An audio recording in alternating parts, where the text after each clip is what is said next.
On the morning of February 25th, 2025, just as the snow settles, my guest, Lee Goguen, asked her father a question no child ever imagines asking. Do you have any last requests? What follows is an act of courage, love, and profound closure. This episode of Grief Uprooted takes us very deeply and personally into the story of Gerald and Kobe, Lee's parents, who both battled cancer and came to a decision collectively to do MAiD, medical assistance in dying. Lee not only stood by her parents witnessing this choice, but it's a testimony to the power of choice, dignity, love, all at the end of life. Today, we explore what it means to say goodbye on your own terms. Medical assistance in dying accounts for 1 in 20 deaths that occur in Canada. It continues to reshape our conversation about death and dying. This is not just a story of death and profound loss. It is a story of grace and of finding peace where pain once lived. I thank my guest today, Lee, for her immense courage and strength to share her story with all of us.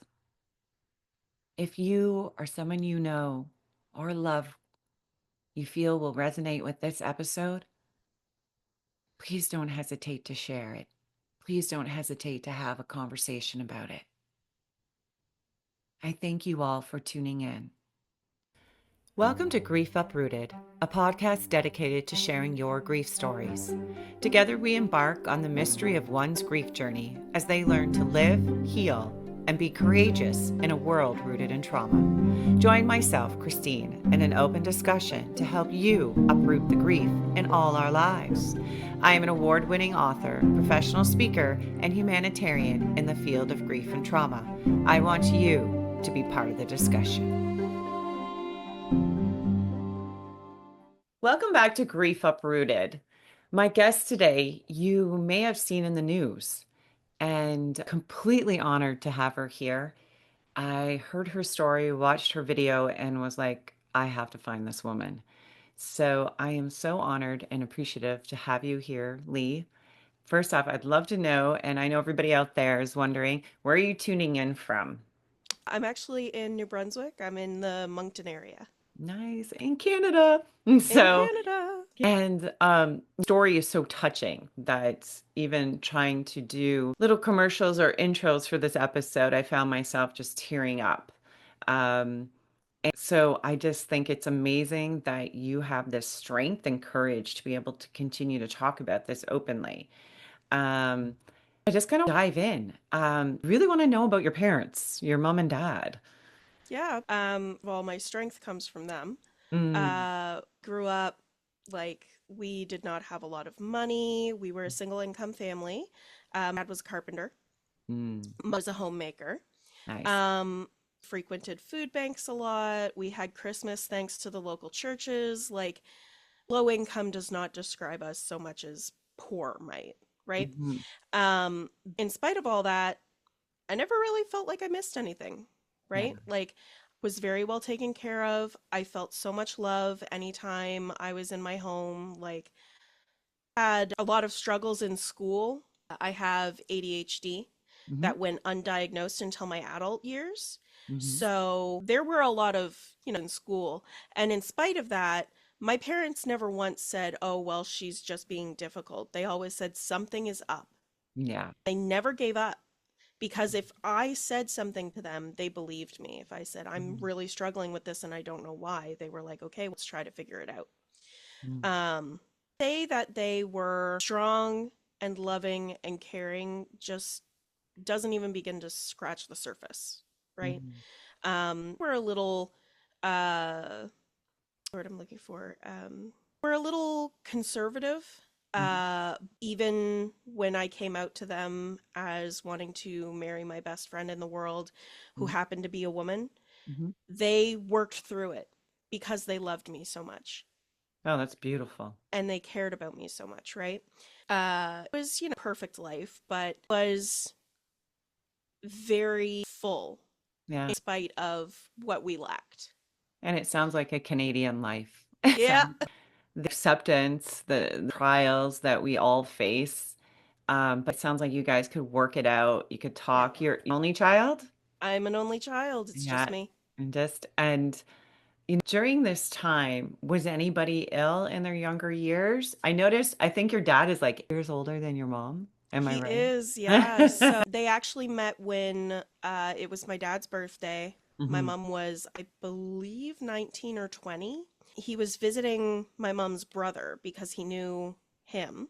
And happened to go over at the same time. It was my dad's birthday. He just suffered a bad breakup and he was rolling joints There you go. at That's good at my mom's Canadian stuff brother's too. place. And my mom, was rolling them in the kitchen, and my mom kind of in and started talking to her brother's girlfriend at the time. And dad always said the first moment he saw her, he had never seen anyone more beautiful in his life. So my mom was convinced to ask him to dance Oh, look for at his birthday. So he also thought he was handsome, but my mom was an incredibly shy woman, like she always was. Um, I convinced her, like, ask him. She had also been through a really hard relationship that she broke up, or that got broken up, and they just clicked, nice. right? Like, Yeah. you could ask who knew them, would say, like, first sight. Even people who didn't believe in it. I Mhm. don't believe in it, but I'd say my parents were Found it. absolutely love at first sight, Oh, that's right? beautiful. So they always tell me their first date was at an A&W, and after that, they were inseparable. And I bet So, you heard a lot of these stories so as many. as like things were getting closer. So what age did they start dealing with cancer and things like that? So I'm a little fuzzy on actual dates Mhm. because ADHD. Mhm. But my dad's cancer journey actually started when I believe I was in grade 10. He was diagnosed with prostate cancer, and it was at a very advanced stage. Mm. So, excuse me.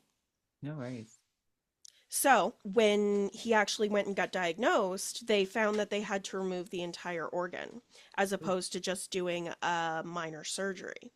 They did the removal, they did the surgery, and he did radiation treatments as well. The amazing thing about my father is that his recovery period for the surgery itself was supposed to be 3 months, Mm-hmm. and he was supposed to be doing his radiation treatments during that time. Mm-hmm. 2 months in, he asked if he could go back to work. He's a Fighter. yeah, We used to call him Superman. yeah, nice. He went back 2 months after his surgery doing carpentry, Mm-hmm. right? So, not an easy job. And not only that, but he actually was biking to work because at the time we didn't have a car. So, Mm. you can imagine how difficult it would be to have surgery in your abdomen, Yeah. have a complete organ removed, Mm-hmm. and use a bicycle as your main mode of transportation to do everything, And that's what you call great love for a family. right? Right? Because he knew if he didn't get Yeah, back to work, we yeah, would have struggled. yeah. Time my dad was sick, my mom ended up with arthritis like in Mm-hmm. her back because she was the one going to the food bank, carrying everything back, Mm-hmm. and doing the grocery runs and stuff like that while dad was recovering from the surgery. I wasn't able to help her because I actually was also sick at the time. I had a stomach condition that made me very weak and it made it very difficult to eat, right? Mm-hmm. So I was going through all this while my dad was dealing with the cancer and my mom was kind of keep everything going, but you never would have known, And I think right? too, like all like have shown that the stress and the grief can make you sick. I Yeah. mean, you're physically dealing with all of this, your mom and you, just the news that your dad even has cancer. Mm-hmm. You stay upbeat and happy every day when you know this is happening, right? This is Mm-hmm. where your days are dragging and it can just be so hard to keep moving. Mm-hmm. While my dad was sick, he had the best attitude ever. He told me many years later that it was really difficult for him, but Mm-hmm. he wanted to make sure mom and I were okay. Mm-hmm. So, what he did was, even though he was feeling down, he was scared, he was depressed, he was saying things that were opposite to that, right? He was being grateful, he was uh, with us. We were playing card games when he was stuck on the couch, right? Like, found little things Mm-hmm. in order to boost the mood, and it wound up helping him too, Oh yeah, right? that's a really good point. So he would make jokes, he Yeah, would laugh, and I'm a firm believer about if you don't laugh at it, you cry. yeah, so true. One or the other's So got to happen. 100%. Yeah.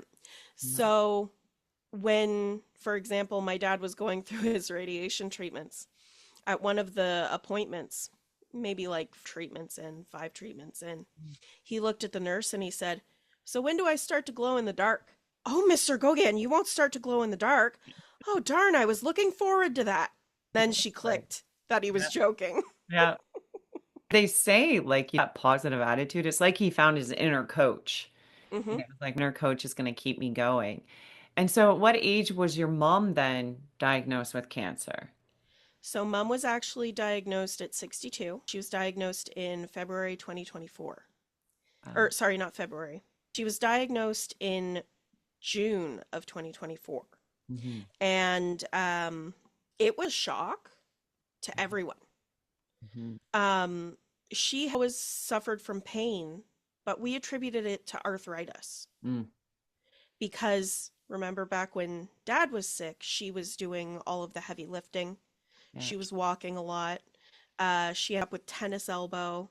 Um, so always attributed it as chronic pain. Yeah. So she's being treated for chronic pain. Mm. And I believe, I can't confirm, Mhm. but I believe that treating it as chronic pain without actually finding the origin masked symptoms of the cancer. Yeah.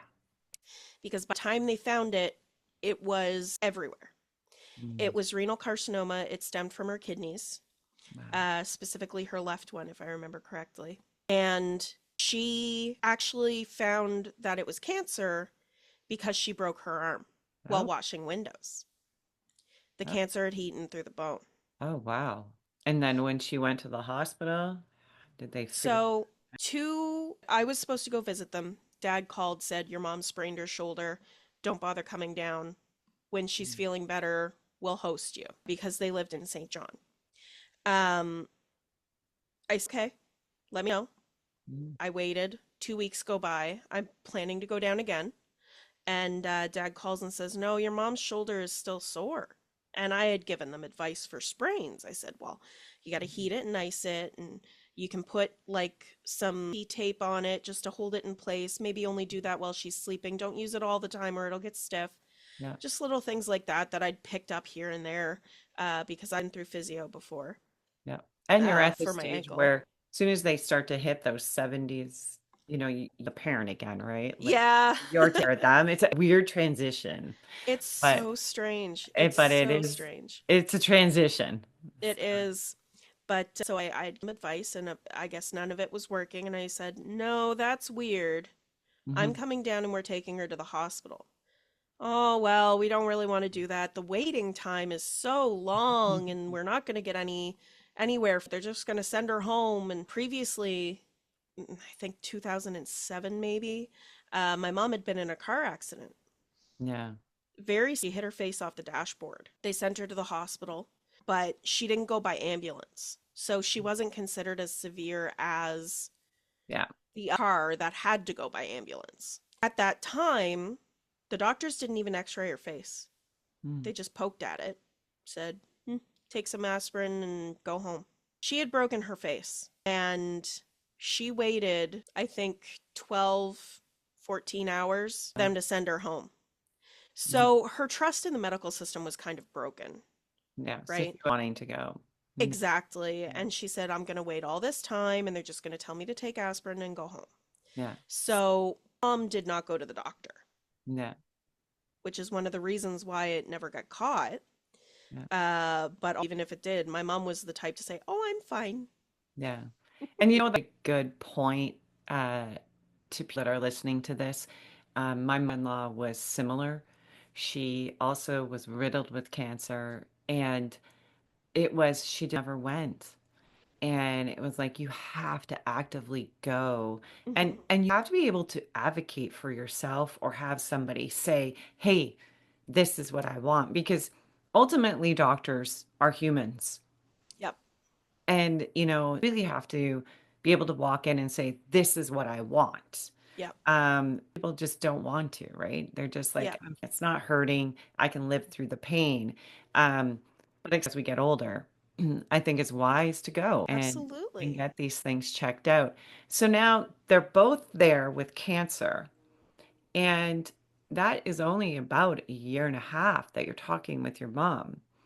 Where does MAiD come in? When does this discussion even come up? So, mom was diagnosed in June.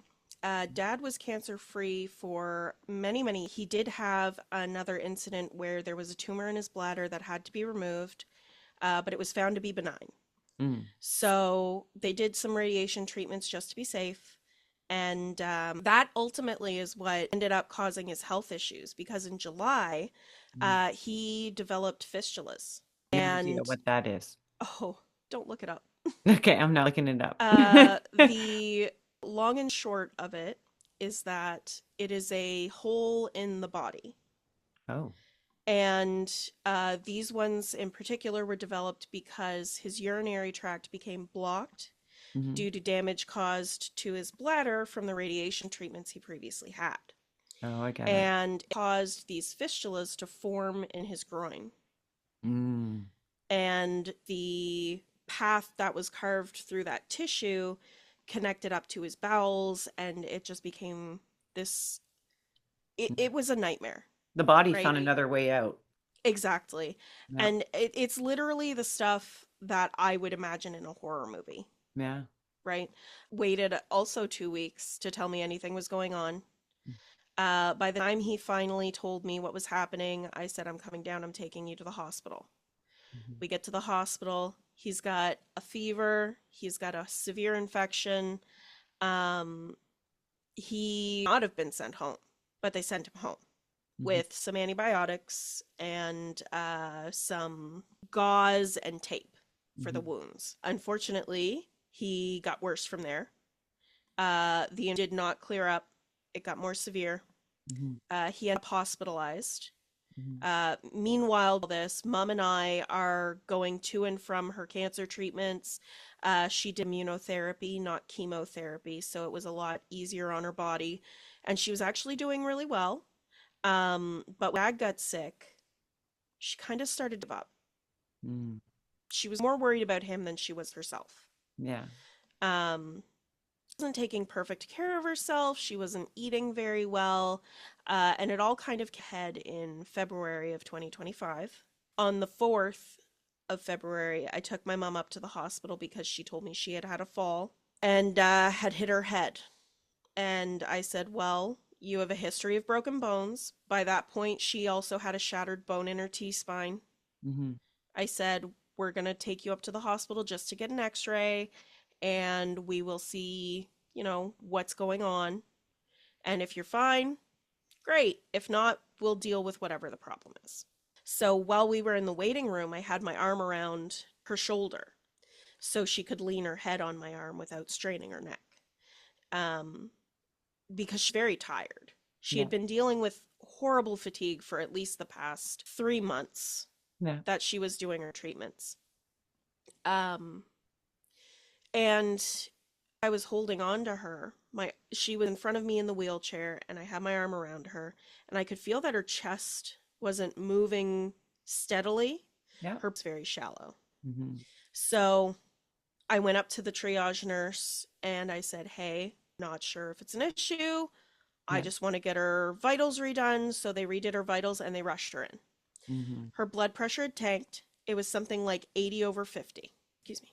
And when they got her into the ER, she woke up as they were moving her to a bed Mm-hmm. from the wheelchair and attaching the devices to monitor her vitals, the IV, all of this. And she was different. She woke up confused. She Yeah. didn't know where she was. She didn't think she was sick. She recognized people. The whole time she recognized people. But she was gone for the most part at that point. The mom you knew. Exactly. She was not herself anymore. So she ended up admitted to the hospital, and they actually ended up moving her once she was cleared of any potential contagions. They ended up moving her into the same room as dad. Nice. So they were able to spend, that they were in hospital together. Actually, Yeah. um, so grateful for that. Like the Yeah. doctors were incredible Yeah. working with them at this point. And seeing the photos of them together is Hmm. actually quite beautiful. It's obviously you're going to cry looking at them, but just seeing two people who loved each other together like that, it is beautiful. So Yeah. now they're both in the hospital and they're both having trouble. How does MAiD even come up? Like, who this idea up? So we have always been more of a death positive family. Growing up, I was always told, like, part of life. Yeah. It's something everyone goes through, and there's no sense in treating it as anything other than the right. Mhm. So we always had open discussions about, wanted for a funeral, what they were looking to do, whether they wanted to be cremated or buried. Um, and they had brought up, you know, her words were, if I ever lose my senses, pull the plug, was the way she said it. This was before MAiD was ever even thought of. Yeah. When I was growing up, got very sick, and he lost his cognitive abilities. Hmm. And mom, seeing him go through that, was like, nope, I never want to be in Yeah. that state. Yeah. So she had basically brought it up years and years and years ago. And Mm. then when she got diagnosed with cancer, she brought it up again. She Ah. said, I want to sign up for MAiD. And I said, well, mom, we can't do right now. There's no way to do an advanced request in Hmm. New Brunswick. Hmm. And I said, we can't really sign you up unless you're actually ready to go. Oh, no. Well, I'm not ready to go. So I said, okay, great. Hmm. Said, deal with it, if comes that you're ready to go Hmm. and you want to set it up, we'll deal with it then. Hmm. And that was kind of that. And then when dad got sick, he would have needed surgery to remove his bladder, which would have given him an ostomy bag and no quality of life. There was nothing they could do about the fistulas. Hmm. He was losing blood and fluids. So he would have had to deal with blood transfusions the rest of his life. He would have had to have, um, assuming that the infection that he had ever got cured, Yeah. he may have been able to live without antibiotics, but at the time they still hadn't cured his infection. Yeah. So he was facing this surgery, and then they gave him the potential for survival, which was 30 to 40%. Yeah. My dad was 70. Yeah. He was weight. He Yeah. was not getting over this infection. Yeah. He was, Yeah. and I went to visit him one day without my mom because she was too tired to go up. And I went and I sat with him and we just talked. And that's when he told me the survival chances. And I said, I could just see it in his eyes. He was looking to me Yeah. for permission. And Hmm. I said, Dad, you don't have to get the surgery if you don't want it. Yeah. Well, he said, what are my other options? What's going to happen to mom? Yeah. I said, I'll take care of mom. You don't have to worry about that. Like, Yeah. if I have Moncton with me, Hmm. whatever happens to you, mom is going to be taken care of. Yeah. So in January, that he wanted to go through MAiD because he didn't want to go through this surgery that he might not even make it out of, just to have a quality of life he wouldn't be satisfied with. Yeah. He sounds in his decision too, Absolutely. which is good. Yeah, he was And sure he had fought very hard and was not seeing results, and he just said, I don't want to do this anymore. This isn't the life I want. so, just for people who are not familiar with this, Mhm. who do you call for that? Like, like a lot of us will be, I know a lot of you out there right now are just enthralled by her story and then going, do you just pick up the phone and call somebody? Like, this is new for all, for Mhm. most. So, is there somewhere you call, or do they give you a pamphlet on this, or? So, um, there's a couple ways that you can get to it. You can speak with your family doctor or a physician that's attending to you. You can bring it up to the nurses who will bring it up to the doctors. But ultimately, it's all about getting in touch with palliative care. Hmm. Yeah. So, what ended up happening with my dad, you cannot someone to the MAiD program. Hmm. It has to come from them. Nice. But what you're able to do is reach out to palliative care on behalf of someone and say they would like to speak with someone about it. Ah, nice. So I arranged, I said, my dad's in the hospital. He can't like really call you guys on his own. Hmm. He mentioned to me about MAiD. Are you able to send someone just to talk to him about it and see if that's like the actual wants to go? Yeah. So it all has to come from the person who would be going through the procedure. Nice. I like that. It's contacting palliative care, and then they set up interviews. Hmm. So my dad was waiting for the first interview when my mom wound up hospitalized. And when she ended up in the same room as him, I called palliative care. I explained, like, hey, This is a happening. This is my mom's situation. This is what she always told me. She has moments of clarity. Are you able to send someone to talk to her when they talk to my dad? And how did this person on the phone react? Going, holy shit, both your parents are in the same room with cancer. Pretty Sorry, but much. that's exactly what I'm thinking in my head if I picked up that phone. I would Yeah, have went, what? Hmm. absolutely a stunned silence. I bet. They were kind of like, they're both there. Yeah. Um, but kind of clarified, they were like, oh, yeah, absolutely. Yeah. That I know I can't refer them, but can you send someone to talk to them about it? Hmm. Yes, absolutely. We'll arrange something. Um, so I was actually able to be there for the first interview. Nice. Um, they invited me up. They said, like, palliative me up, Yeah. because my dad agreed that I was able to be there. They weren't Yeah. worried about it. Um, and it was incredible. So, what they do is they send an actual doctor, not like a nurse or just like a social worker. They Hmm. send the doctor who would be doing the procedure. And they interview you, they talk to you, they see what for this decision? How are you? Tell me about your life. Like they cover so much. Yeah. And if they feel like you're in the right mental state, you're genuinely aware of what you're asking, Hmm. and not coerced into this decision.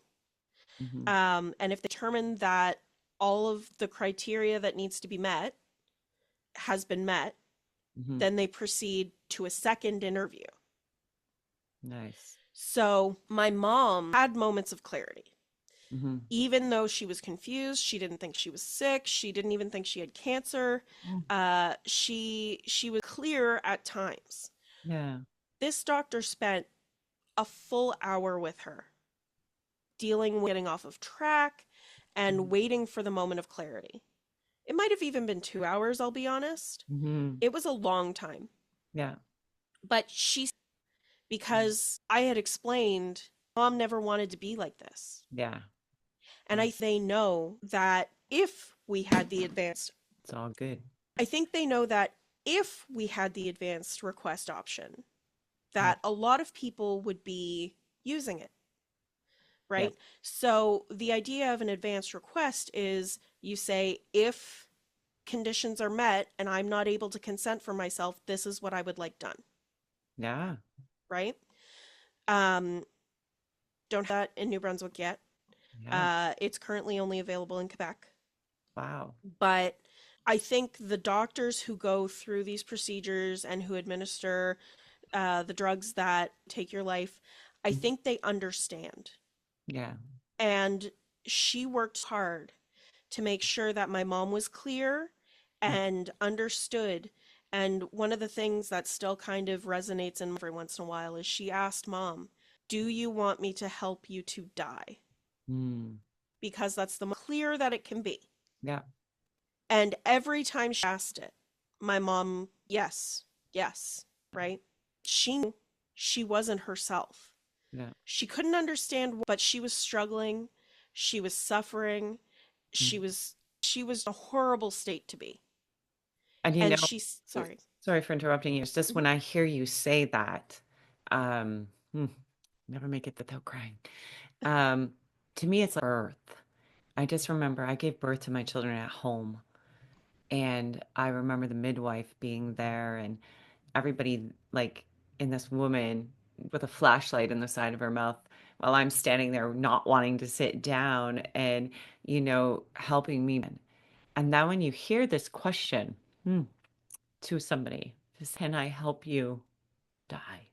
I feel like it is just as beautiful because I think it's a very intimate thing you're doing with family around.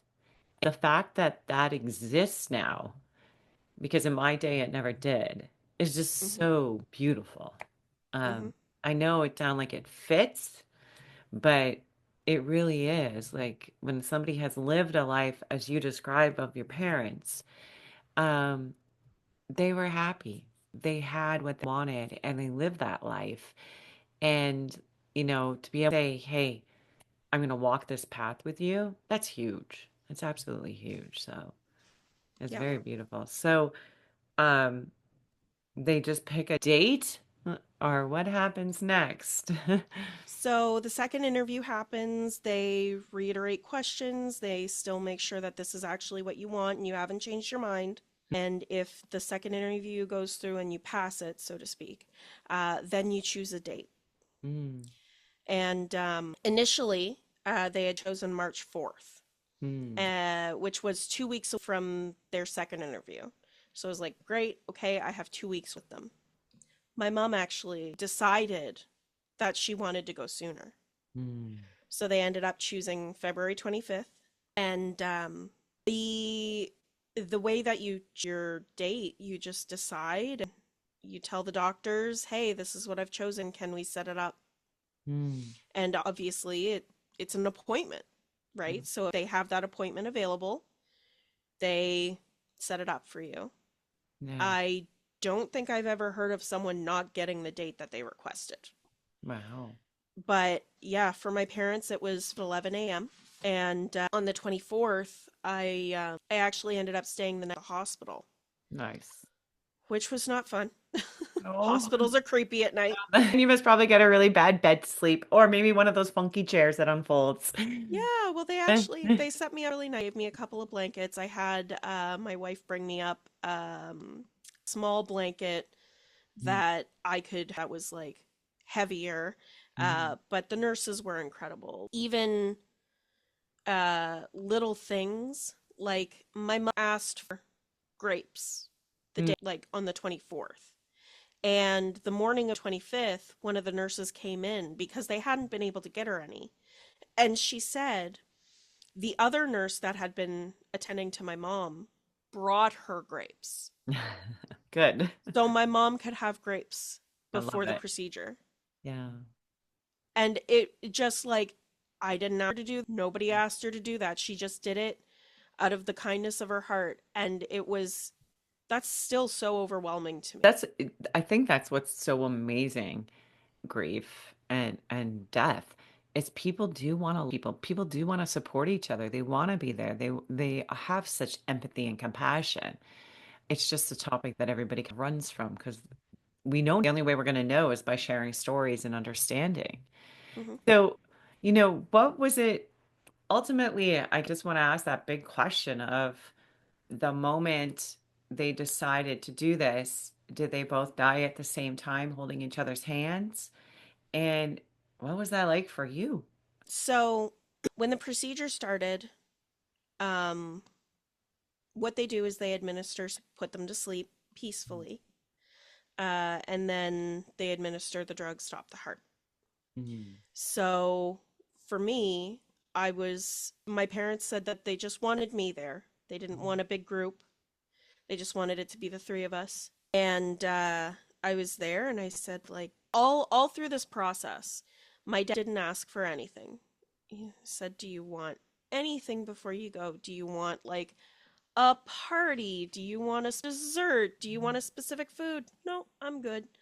Mom had requests, but Dad didn't care. He was just ready. He was at peace. No. So when the actual procedure started, the doctors came up around 11ish and they said, "We're going to get things ready." And I looked at my dad and I said, "Are you sure there's nothing you want? Not even a song?" And that's when he made the request. And he said, "Actually, I want to hear our wedding song," Mm. which was "I Love You" by the Climax Blues Band. And Dad did not stop looking at my mother. Mm. There's a photo that I have. I'll send you it. Yes. And you can see he's to hold my mom's hand, and he's just looking at her with so much love. And that's what it was. The entire song played. Oh, The entire time that the drugs were being administered, even as he was falling asleep. wow. And they held hands the entire time. I held their hands, and it was peaceful. They fell asleep, and it maybe 10 minutes entirely, maybe 15 for Wow. the drugs. The majority of it was set up and prep, Yeah. and the whole procedure I think maybe took a half an hour. Wow. And only about 10 minutes of that was the drugs being administered. And it was the first time I've experienced seeing someone pass away. Mm. But it wasn't traumatic. No. It was just so gentle. Mm-hmm. And the doctors were so, I don't know how to describe it other than they had this calmness about them Yeah. that kind of spread to the room. Wow. So them being there and being comforting, and I actually managed not to cry till my parents fell asleep. I am so proud of that. That would be impossible for me. Oh my gosh, I can't Uh, believe I did it, honestly. But oh, as soon as they were gone, yeah, as soon as they were asleep, but I was a wreck. well, and I think you hold it together for strength for them. Hmm. You're being that strength, but that's when it's just like, whoa. I just didn't want their last memories of me to be me sad, Yeah, that's so true. right? That's so good. Yeah. So, Hmm. Okay, we're going to take a break and we will be right back. My guest today here on Grief Uprooted is a very strong, courageous young lady. Lee Goguen came on here just months after the death of both her parents. Her journey is an amazing one, but it is also very inspiring. If you'd like to support Lee in covering the costs of her parents' choice for end of life MAiD, you can visit her GoFundMe page. It's titled Help Lee Goguen Cover the Costs of Her Parents' End of Life Care. I do believe this young lady will have much more to show us. And I do believe she will make a difference in the area of grief, death, and dying. I truly thank her for taking the time, especially so quickly after the death of both her parents, to share her story with us. Please do visit her GoFundMe page and support her. It is only together that we grieve, and it is only together that we heal.